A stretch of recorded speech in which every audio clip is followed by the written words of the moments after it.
Johnny, నేను చెప్పేది విను, నా మాట విను. వద్దు, తప్పు చేస్తున్నావురా. నువ్వు చాలా పెద్ద తప్పు చేస్తున్నావు. నీ గురించి ఎవరు తెలియకుండా చేస్తాను రా. ప్లీజ్ రా, నన్ను వదిలేరా. ప్లీజ్ రా, ప్లీజ్ రా, ప్లీజ్ రా, నన్ను వదిలేరా.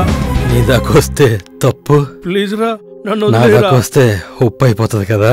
ప్లీజ్ రా, ప్లీజ్ రా, నన్ను వదిలేయండి రా. ప్లీజ్ రా, ప్లీజ్ రా, నన్ను వదిలేయండి రా.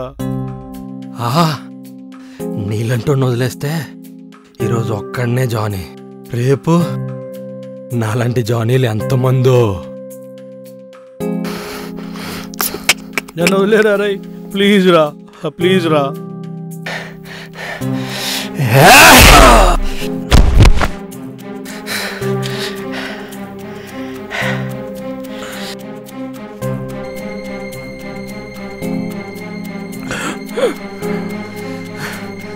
అసలు ఏం చేశాను రా మీకు నేను? అసలు మీకు నాకు సంబంధం ఏంట్రా? ఎలా ఉండేవాడు రా జానీ గారు? నన్ను ఎలా చేశారా మీరు?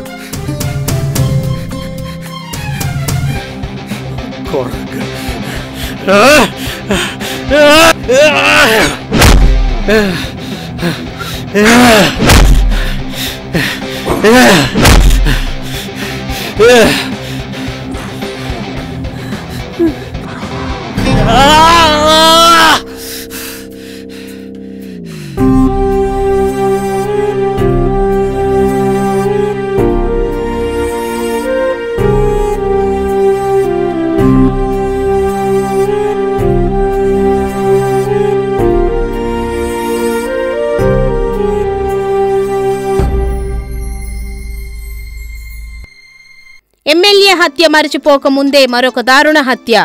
నగరు శివార్లలో సిఐ రత్నంను గుర్తు తెలియని దుండగులు బలమైన ఆయుధాలతో తలపై కొట్టి అతి కిరాతకంగా హత్య చేశారు. హత్యకు గల వివరాలు తెలియాల్సింది.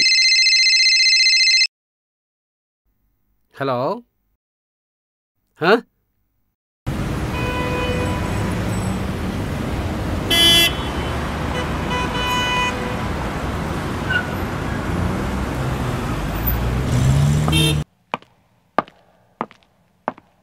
సార్, ఎస్ఐ గారు. అది అక్కడ ఉన్నారు సార్. నమస్తే సార్. ఏంటి అర్జెంటుగా కలవమన్నావు? మీకు విషయం చెప్పాలి సార్. ఏంటి? నా పేరు పార్థు సార్, ఎమ్మెల్యే భాస్కర్ గారు అబ్బాయిని. సార్, మీరు అరెస్ట్ చేసిన జానీకి ఈ కేసుకి ఎటువంటి సంబంధం లేదు సార్. యాక్చువల్లీ ఆ కేసుకి సంబంధించిన ప్రధాన నిందితుడు నేనే సార్. ఆ బ్లాస్ట్ చేసింది నేనే సార్. మీకు కావాల్సిన ప్రూఫ్ అంత ఇందులో ఉంది సార్. ఏం చెప్తున్నావు? నిజమేనా?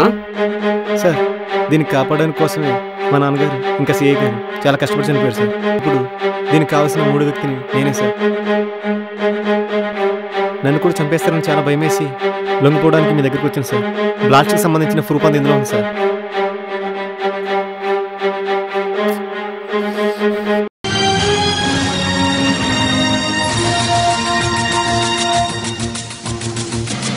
హైదరాబాద్ లక్ష్మీనగర్ పేలుడు ఘటనలో అనుకోని మలుపు. ఎమ్మెల్యే భాస్కర్ కొడుకు భరత్ తానే ఈ పేలుడికి కారణమని సంబంధిత సాక్ష్యాధారాలతో కోర్టులో లొంగిపోయాడు. ఈ కేసుకి జానీ అనే వ్యక్తికి ఎటువంటి సంబంధము లేదని హైకోర్టు నిర్ధారించింది.